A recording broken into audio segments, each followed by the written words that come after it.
少々手荒くいきましょ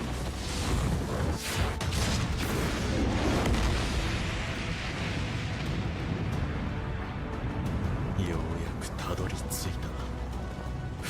Yo, what's going on, everybody? It's your boy Donnie over here with Anime Blinkers, ahead of the game, already blinked up, popcorn ready, because we knew this week was gonna be a banger. We knew we'd be getting Korea versus Japan and Jin Wu versus Ryoji Goto, so let's jump straight into it. This episode is titled We Need a Hero. And before our sparring match begins, the manhwa gives us a little panel of President Go quietly thinking to himself how he wishes he could participate in the fight as he sees all the young strength below him. It looks like our Korean S ranks are having some trouble starting off, all except for one Hunter Hae-in-cha, aka the Dancer, which we actually learned from the manhwa that her nickname isn't widely known due to the fact that she's forbade it because she's embarrassed of it. Even though it reflects how shy Hunter Cha is, I like that they added the detail of her nickname in the anime, and they've doubled down on it multiple times, letting you know she's strong enough to earn herself a cool nickname. Now, after Hunter Sung steps in to save his girl, Ryoji Goto comes forward to challenge him. There's a lot of debate about this particular scene in the community. I've seen it all over social media, and just to clarify, there has been parts of the anime changed from the original as to not add fuel to the real life tension between Japan and Korea, because in the manhwa, Goto is more menacing. That's for sure. You see it in his face. He's out for blood, not a sparring match. Jin Wu recognizes that even when he challenges him. Goto tells Jin Wu at least they have an S-rank healer here because she'll need to heal him in the end. The fight scene between these two also shows Jin Wu in a more darker, menacing tone. I'm not sure if they just removed this because of the thing between Japan and Korea, or if this was just a cut of the corner in animation. All in all, I did like the drawing and the art better in the manhwa, but we really can't complain about small stuff like that when we've been getting peak animation with Solo Leveling the entire season. Hats off to the animation team, by the way. They've really been killing it. It's going to win Anime of the Year, most likely, in my opinion. So once the fight gets stopped before going too far, we see in the manhwa Goto's noticeably winded from the fight, and we get the scene cut of Dongwook Ma finally making his play for Jin Wu to join his guild. This small scene doesn't really matter, but it was just a funny panel to laugh at, knowing Jin Wu is leagues beyond most of these guys by now. We also get the anime-only scene of Ju-hee seeing the news about the Jeju Island raid and seemingly calling for information to possibly join. Again, she's a fan favorite, getting more screen time.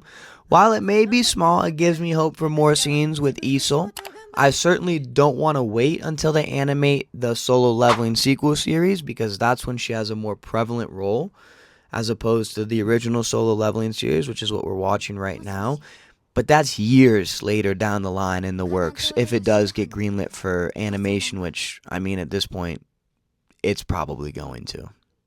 We do also get another minor anime-only scene where Sung-yi is arguing with Jinho about joining the Jeju Island raid, even only being an E rank. It was a small but enjoyable moment. So there is this one major scene we see get completely deleted from episode 10.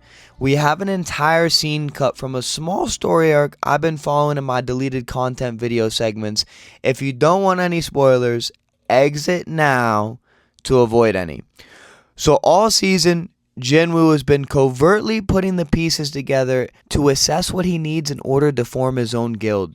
We see that Jinho has finally got out of the motel he's been in the manhwa, and his mother has seemingly helped him to get his own place, and he's also been looking at office space for the guild that they plan to form.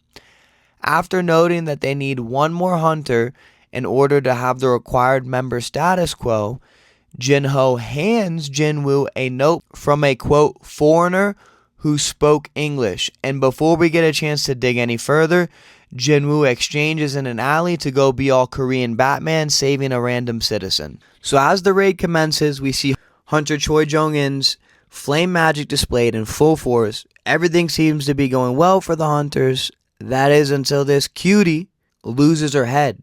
Quite literally. The super boss Ant is out there on the loose, and just as things are starting to get good, our episode cuts again, ending abruptly. We have 3 more episodes of solo leveling left this season, and the next fight in particular is what I've been anticipating all season.